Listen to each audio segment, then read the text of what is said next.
Welcome back. AP ఉద్యోగులకు good news చెప్పింది. AP సర్కార్ ఉద్యోగులకు ఒక డిఏ ఇవ్వాలని ప్రభుత్వం నిర్ణయించిందని సీఎం చంద్రబాబు తెలిపారు. నవంబర్ 1న డిఏను జమ చేస్తామని తెలిపారు. ఉద్యోగుల డిఏకు నెలకు 160 కోట్ల రూపాయలు ఖర్చవుతుందన్నారు. పోలీసులకు ఇన్స్టాల్మెంట్స్ గా ఈఎల్ చెల్లిస్తామన్నారు. మహిళా ఉద్యోగులకు చైల్డ్ కేర్ లీవ్స్ ను ఎప్పుడైనా వాడుకోవచ్చన్నారు. మరోవైపు గత పాలకులు సరైన నిర్ణయం తీసుకోకపోవడం వల్లే ఇబ్బందులు పడే పరిస్థితి తలెత్తిందన్నారు. గత పాలనలో జరిగిన విధ్వంసాన్ని సరిచేస్తున్నామన్నారు. అధికారం చేపట్టిన 2 ఏళ్లలోనే పెట్టుబడులు తీసుకురావడంలో 2వ స్థానంలో నిలిచామన్నారు. 2047 వరకు అభివృద్ధిలో నెంబర్ 1 స్థానంలో ఉంటామని ఆశాభావం వ్యక్తం చేశారు సీఎం. నవంబర్ 1 నుంచి ఇంకొక 10 రోజులు ఉంది. నవంబర్ 1 అకౌంట్లో అడ్జస్ట్ చేసి ఒక డిఏ ఇస్తాం. ఈ డిఏ నెలవారీగా 160 crores అవుతుంది. అది ఫస్ట్ ఫేజ్, అది క్లియర్ చేస్తాం. అదే సమయంలో ఇంకొక పక్క టీచర్స్ వీళ్ళందరూ ఉన్నారు, ఇప్పుడు ఇవ్వలేకపోతున్నాం. ఎర్న్ లీవ్ కూడా పోలీసులకు మాత్రం ఒక 1 ఇన్స్టాల్మెంట్ క్లియర్ చేస్తాం. 50-50 అంటే సగం 105 కోట్లు నవంబర్లో ఇచ్చి 105 కోట్లు జనవరిలో ఇస్తాం. ఇది కూడా క్లియర్ చేస్తాం. రెండోది, వీళ్ళు హెల్త్ దీనికి కాంట్రిబ్యూట్ చేస్తున్నారు. కొన్ని రాష్ట్రాల్లో ఇన్సూరెన్స్ కూడా పోయారని చెప్పారు.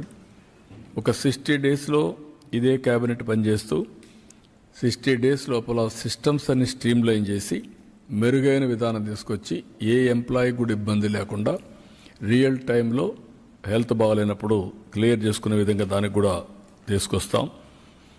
ఇంకొక పక్కన చైల్డ్ కేర్ లీవ్ ఒకప్పుడు 180 డేస్ ఇచ్చేవాళ్ళం. దాన్ని వీళ్ళు మళ్ళీ అప్ టు మైనర్ అనే ఇది కూడా తీసుకొచ్చింటున్నారు. అలాంటి వల్ల ఇబ్బంది వస్తుంది. అందుకే ఈరోజు ఆలోచించింది చైల్డ్ కేర్ లీవ్ అనేది 180 డేస్ వాళ్ళ రిటైర్మెంట్ వరకు ఎప్పుడైనా ఉపయోగించుకున్నట్టుగా అది కూడా ఇస్తున్నాం.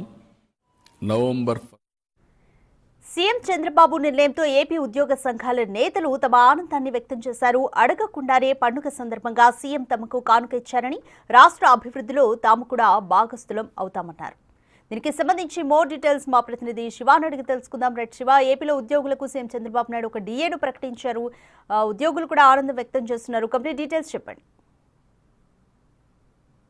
అధిక మొత్తమే చూసుకుంటే ఉద్యోగులకి నిజంగా దీపావళి వచ్చిన పరిస్థితి కనిపిస్తుంది. వాస్తవానికి పీఆర్కి సంబంధించి కావచ్చు, డిఏకి సంబంధించి కావచ్చు, పీఆర్సీకి సంబంధించి కావచ్చు, సరెండర్ లీవులకు సంబంధించి కావచ్చు, సమస్య ఏదైనా సరే ఉద్యోగ సంఘాలకు సంబంధించి 2014 నుంచి 19 వరకు తెలంగాణ కంటే ఎక్కువగా ఐఆర్ ఇచ్చిన పరిస్థితి కనిపించింది. అప్పట్లో తెలంగాణ 29-30% ఇస్తే వారికంటే 1%, 2% ఎక్కువ సీఎం చంద్రబాబు ఇచ్చారు, కొత్తగా ఏర్పడిన రాష్ట్రం అయినప్పటికీ. తాజాగా ఏపీలో కూడా ఉద్యోగులకు సంబంధించి దాదాపుగా 2023 నుంచి కూడా పీఆర్సీకి సంబంధించి ఒక కమిషన్ వేశారు. కానీ పీఆర్సీకి సంబంధించి ఎక్కడా కూడా దాదాపుగా 3 సంవత్సరాలు గడుస్తున్న ఆ పరిస్థితి మాత్రం ఎక్కడ వేసిన గొంగలు అక్కడే ఉంది. దాని గురించి పట్టించుకున్న నాదుడు లేడు గత ప్రభుత్వంలో. కానీ తాజాగా కూటమి ప్రభుత్వం ఏర్పడిన తర్వాత ఉద్యోగుల సమస్యల పరిష్కారానికి కూటమి ప్రభుత్వం కేబినెట్ కమిటీ వేసింది. గతంలో ఎప్పుడు లేని రీతిలో నిన్న ఉద్యోగ ఉపాధ్యాయ కార్మిక సంఘాలతో సీఎం చంద్రబాబు, మంత్రులు కూడా సుదీర్ఘంగా సమావేశమయ్యారు.